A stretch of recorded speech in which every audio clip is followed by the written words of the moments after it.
Hey everybody, I hope you caught part one of this video, but I wanted to bring you outside for some story time here for part two. And I want to talk about a couple guys from the gold rush. And if you stay through clear to the end of this video and listen to the story, you'll be able to never again say, I wish I got in on that move. When these stocks go parabolic and get face ripping moves to the upside, and we all miss out, and we're like, oh, it'd been great to get in on that. Well, I'm going to tell you how you can get in on all of them and not miss out. But anyway, let's start with the story. In 1849, the gold rush was going on in California. It was getting ready to start. And there was a guy out there who said, you know what? I'm going to go ahead and I'm going to get out there and I'm going to sell supplies. So he moved his whole operation, as small as it was, out to California and set up an operation to sell supplies to the miners. Now, this guy, while he was selling supplies, was making all right money, but he noticed that these miners needed a little bit of something extra. They needed the clothing to wear to be a miner. They kept ripping through their knees and their pockets are hanging out and they just didn't last. So he decided he was going to make a pair of pants that was going to last for the miners through all the hard work that they had to do out there while trying to get their gold. Well, it worked out and he sold beyond belief how many pairs of pants. And to this day, we can still trade that guy's pants on the New York Stock Exchange, and you probably know him better as Levi Strauss. Well, there's another guy out there that's just as cool. He is Sam Brannan. And Sam Brannan may have been the first millionaire for the gold rush in California in the 1800s. And Sam Brannan saw what was going on. He knew that people were going to come with gold fever and dollar signs in their eyes. And he was going to come out there and they were going to try to get rich. And what he did, instead of trying to buy mines and trying to buy deeds, he bought up every pickaxe, shovel, panhandling, anything in the whole area. And he became rich over not trying to mine for gold, but selling everything to the gold miners. Well, now you're like, Jeff, what does that have to do with a 200-year-old story? Got anything to do with stock market trading? Well, I'm going to tell you, you may miss out on these huge runs. Let's take AI, for instance. And there's all these AI things that had these just absolutely great runs up and have tripled and quadrupled in price. And you just sit there and you're like, man, I missed out on everything. I missed out on that whole move and all that went with it. But you didn't miss out. Exactly. Sure, you may have missed out on that stock. You may have missed out on that AI stock that ran up like crazy, but you got to look at it more in depth. We got to open up our critical thinking skills and we got to look at it like this. Hey, those AI stocks that ran up, those AI companies, they're going to need power. So where's that power going to come from? Can I get in on the power strike? Because that stock is getting ready to go to the moon. It's getting ready to follow suit after the AI stock that just raised and doubled and tripled. It's getting ready to follow suit. Now, not every power one's going to happen and not every AI stock maybe go up, but you can get in on the next wave. And that wave will ride just as hard as the first wave. Well, now let's say the power went up. Let's say you missed out on Bloom Energy that went up like crazy and was going off the moon.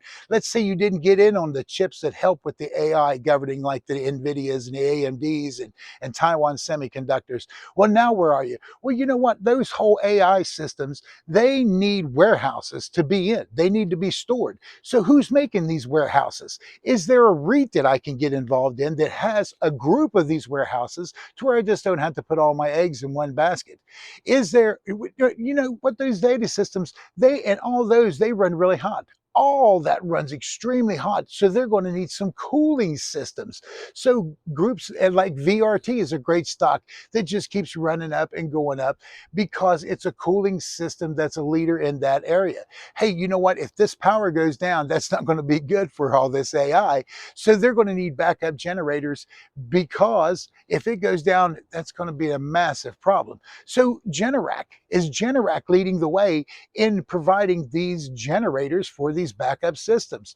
You know what? Who builds the warehouse? Who's building these warehouses? Can you find the company that's building all these warehouses all over the nation and will continue to do so for years to come?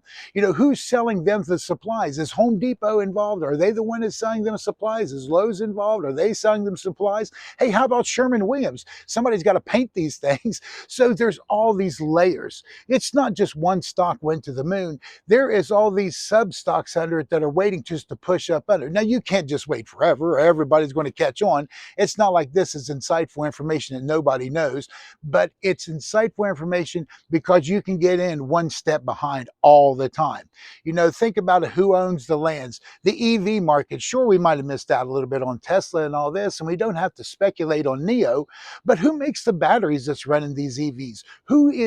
What is the metal that's in it, and who's making the metal? Who are the miners that's getting the metal out? Can we invest in the miners? Can we invest in that? Just the same way with rockets and space, with SpaceX coming out, everybody's so caught up with the rocket. But you know, what about Rocket Labs? It worries more about the infrastructure more than the payload. You know, what about drones? Drones are going to be extremely big. Whenever rockets take off, hey, drones are going to be flying right behind them. You have to understand that it's just not a stock. It's just not that sector, because the sector encompasses so much. So do the critical thinking. Think like Levi Strauss. Think like Sam Brannan. Hey, they're coming, and you know what? I'm not going to get it as a miner, because most of the miners went home broke. They went home sunburned and dejected from not getting any money. But who didn't? As Sam Brannan and Levi Strauss, they just went home every day counting their cash. And you can do the same thing. You don't have to worry about, hey, NVDA split twice and I didn't get in on any of it. Well, you know, just start breaking it down. Can I get in on the copper part of it? You know, you're not in the middle of the volatility with these stocks when you try to get the stocks that surround them. Sure, the stocks are going to be a little bit more volatile, and these plays are going to be excitable, but not like the ones that are in the main focus. They're not going to be going all over the place. They're not going to be up and down so crazy, and you're going to be able to ride these up, catch some good puts on them, get in at the price you want. You know, if you get in at the stock and after a year or 2 years, you're like, okay, I've had my run, start selling your covered calls against them to get rid of them. Maybe it'll happen in a few months, who knows? But the one thing you got to do is get involved. And you can't just say, I missed out on that stock, because that's not the end of the story. That's not the end of the game. You can get in all these little stocks all around it, and it's true for any sector all the time. If you take a stock that runs up, think of what's the story behind this stock. Who's behind this stock? Can I get in on all the sub stocks that lifts this stock up?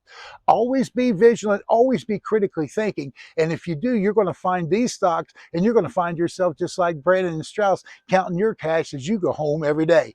Hey, we're not tied to any play. We're not tied and we're not married, but we can get in and we can get out and we can make a bunch of money while we're doing it. So, hey, here's the smart trading. Here's the good trading. I hope you have a fantastic week. I hope your portfolio does well. And hey, we will see you next time on Friday after the bell.